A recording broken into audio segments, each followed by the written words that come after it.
Class 8 मैं आपको lesson पढ़ा रही थी बेटा, जहाँ पहिया है। तो मैंने आपको पढ़ाया था, दरअसल ये महिलाओं का आंदोलन है जिसमें महिलाओं ने अपनी चार दीवारी से निकलकर अपनी शिक्षा की तरफ ध्यान दिया और फिर उन्हें लगा कि उन्हें थोड़ा सा अपने आप पर डिपेंड होना चाहिए, आत्म स्वावलंबी बनना चाहिए। तो उन्होंने साइकिल चलाना भी सीख लिया। तो साइकिल चलाने के बारे में ही ये पाठ है, इसे मैं आगे पढ़ रही हूँ। साइकिल प्रशिक्षण शिविर देखना एक असाधारण अनुभव है। लेखक ने लिखा है कि जहाँ साइकिल चलाना सिखाया जाता है उसे देखना एक अलग सा अनुभव है। किला कुरुचि गांव में सभी साइकिल सीखने वाली महिलाएं रविवार को इकट्ठी हुई थीं। साइकिल चलाने के आंदोलन के समर्थन में ऐसे आवेग देखकर कोई भी हैरान हुए बिना नहीं रह सकता। मतलब साइकिल चलाने के लिए उनमें इतना दीवानापन था, इतनी इच्छा थी कि हैरानी की बात थी। उन्हें इसे सीखना ही है। सब महिलाओं को लग रहा था कि उन्हें इसे सीखना ही है। आपको लग रहा होगा बच्चों, साइकिल चलाना बहुत आसान है, लेकिन जिन्हें नहीं आता है, जो घर से नहीं निकल पाते, जो पैदल चलते हैं, जिन्हें कभी उम्मीद ही नहीं होती है कि वो घर से बाहर निकलेंगे, तो उनके लिए साइकिल चलाना भी एक बहुत सुखद अनुभव है। साइकिल ने उन्हें पुरुषों द्वारा थोपे गए दायरे के अंदर रोज़मर्रा की घिसी पिटी चर्चा से बाहर निकलने का रास्ता दिखाया। तो साइकिल ने, जो पुरुषों ने उनके लिए नियम बनाए हैं कि उन्हें घर से बाहर नहीं निकलना है, उन्हें पढ़ना नहीं है, उन्हें पुरुषों पर डिपेंड रहना है, इन नियमों से बाहर के रास्ते दिखाए। ये नव साइकिल चालक गाने भी गाती हैं।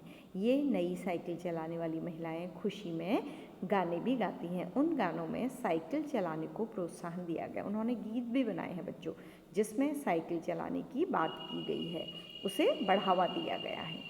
इनमें से गाने की पंक्ति का भाव है, ओ बहिना आ सीखें साइकिल, घूमे समय के पहिए के संग। तो उन्होंने इस तरह के गीत भी बनाए हैं जिससे और महिलाएं भी साइकिल चलाने के प्रति आकर्षित हों। जिन्हें साइकिल प्रशिक्षण मिल चुका है उनमें से बहुत बड़ी संख्या में साइकिल सीख चुकी महिलाएं अभी अभी नई नई साइकिल सीखने वाली महिलाओं को भरपूर सहयोग देती हैं। तो जो सीख चुकी हैं पहले, वो नए साइकिल सीखने वालों को अपना सहयोग देती हैं कि तुम किस तरह से सीख सकती हो, या उनमें जो डर है किन्हीं पहियों पर बैठ के आगे बढ़ने का, उसको दूर भगाती हैं। उनमें यहाँ न केवल सीखने सिखाने की इच्छा दिखाई देती है, बल्कि उनके बीच यह उत्साह भी दिखाई देता है कि सभी महिलाओं को साइकिल चलाना सीखना चाहिए। तो ये उत्साह भी दिखाई देता है कि सभी महिलाओं को साइकिल चलाना आना चाहिए।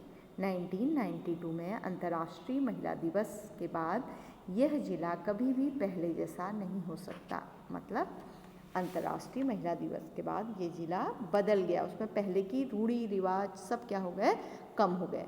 हैंडल पर झंडियाँ लगाए, घंटियाँ बजाते हुए साइकिल पर सवार 1500 महिलाओं ने पुडुकोट्टई में तूफान ला दिया। महिलाओं की साइकिल चलाने की इस तैयारी ने यहाँ रहने वालों को हक्का बक्का कर दिया। मतलब यहाँ के लोग देखते ही रह जाते हैं कि किस तरह से यहाँ की महिलाएं साइकिल चला रही हैं। इस सारे मामले पर पुरुषों की क्या राय थी, इस मामले पर पुरुषों को क्या कहना था। तो ये बच्चों एक सेकंड रुकिए, इसमें बार बार मैसेज आ रहे हैं, मैं इसको एरोप्लेन मोड में डाल लेती हूँ बच्चों, रुक जाइए बेटा।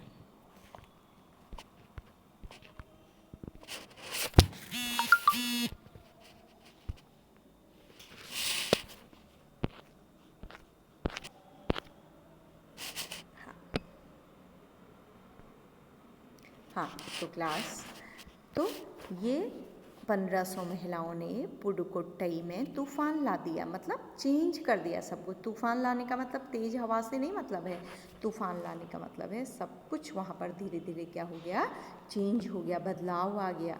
महिलाओं की साइकिल चलाने की इस तैयारी ने यहाँ रहने वालों को हक्का बक्का कर दिया। और जब महिलाएं इतनी साइकिल चलाने लगी तो यहाँ रहने वाले जो गांव के लोग थे वो आश्चर्यचकित रह गए कि महिलाओं ने ऐसा काम कर दिया जिसकी किसी को उम्मीद नहीं थी। इस सारे मामलों पर पुरुषों की क्या राय थी।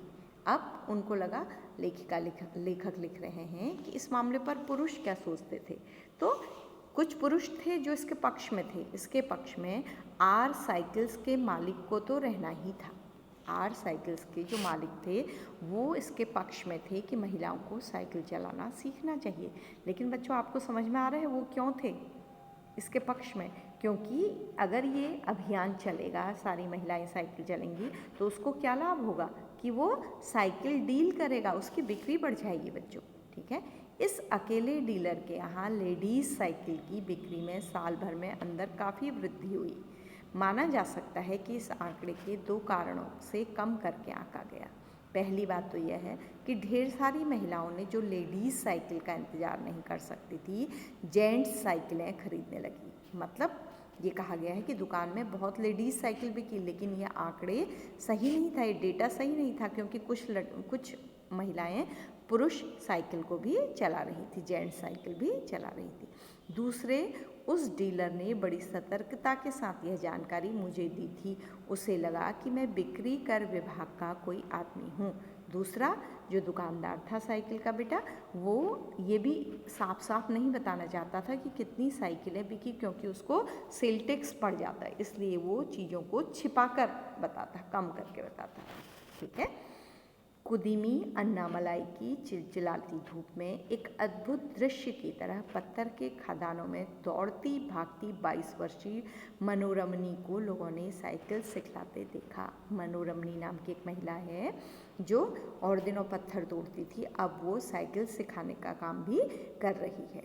उसने मुझे बताया, हमारा इलाका मुख्य शहर से कटा हुआ है, यहाँ जो साइकिल चलाना जानते हैं उनकी गतिशीलता बढ़ जाती है। तो उसने बताया कि हमारा इलाका शहर से काफ़ी दूर है, शहर आना जाना नहीं हो सकता, लेकिन जो लोग साइकिल चलाना जानते हैं वो इधर उधर, उनकी मोबिलिटी क्या हो जाती है बच्चों, बढ़ जाती है। गतिशीलता मतलब वो उनकी मोबिलिटी, उनका आना जाना, अगर वो कुछ नहीं चलाएंगे तो उनके लिए बहुत मुश्किल होगा, लेकिन अगर वो स्वयं व्हीकल चलाते हैं तो कहीं भी फ्रीक्वेंटली आ जा सकते हैं। साइकिल चलाने के बहुत निश्चित आर्थिक निहितार्थ थे और इससे आर्थिक फ़ायदे भी थे। इससे आय में वृद्धि हुई है, इससे लोगों की जो इनकम है वो भी बढ़ी है। क्योंकि आप अपनी, मान लीजिए आपने सब्ज़ी उगाई, एक एग्जाम्पल दे रही हूँ, आपने गांव में ही किसी को बेच दी तो आपको क्या मिलेगा, कम पैसा मिलेगा। लेकिन अगर आप उसे शहर में ले जाकर बेचेंगे तो आपको उसकी क्या होगी, अच्छी आमदनी होगी, है ना। तो और साइकिल में आने जाने में किसी तरह का कोई खर्च नहीं होता है और उल्टे क्या हो जाती है, एक्सरसाइज भी हो जाती है। यहाँ की कुछ महिलाएं अगल बगल के गांव में कृषि संबंधी अथवा अन्य उत्पाद बेच आती हैं। तो कुछ अपने कृषि संबंधी उत्पादों को क्या करती हैं, बेच आती हैं। जो उनके खेतों में होता है वो इधर उधर जाकर बेच देती हैं। तो उनके लिए अब ज़रूरी नहीं कि वो कम दाम में अपना सामान बेचें। साइकिल की वजह से बसों के इंतज़ार में व्यय होने वाला उनका समय बच जाता है। और जो बसों की, बेटा गांव में तो बहुत फ्रीक्वेंटली बस आती जाती नहीं है लगातार, बहुत देर तक उन्हें बसों का इंतज़ार करना पड़ता था, जाने के लिए, फिर आने के लिए, फिर बस में बैठो, वो जगह जगह रुक के जाती थी, तो वो इंतज़ार उनका ख़त्म हो गया, तो उनका टाइम भी क्या हो जाता है, बच जाता है। खराब परिवहन व्यवस्था वाले स्थानों के लिए तो बहुत महत्वपूर्ण है। जहाँ परिवहन ट्रांसपोर्ट की व्यवस्था बहुत ख़राब है, वहाँ के लिए साइकिल बहुत इम्पॉर्टेंट है। दूसरे, इससे इन्हें इतना समय मिल जाता है कि अपना सामान बेचने पर ज़्यादा ध्यान केंद्रित कर पाती हैं। तो इनका समय बचता है और ये अपने सामान बेचने को अधिक ध्यान दे पाती हैं। तीसरे, इससे ये अधिक इलाकों में जा पाती हैं और इनकी जो पहुंच हो गई है वो ज़्यादा दूर तक हो गई है। अंतिम बात यह है कि अगर आप चाहें तो इससे आराम करने का काफ़ी समय मिल जाता है। और तीसरी बात यह है कि इसके कारण इन्हें आराम का भी अपने लिए समय मिल जाता है। तो बच्चों, इस पाठ में आज हमने ये पोर्शन पढ़ा है कि स्त्रियों को साइकिल चलाने से क्या क्या लाभ हुए। ये स्त्रियों की स्वतंत्रता की बात है कि उन्होंने पढ़ा, साक्षर हुई, साइकिल चलाना सीखा, अपने सामान को बेचना सीखा।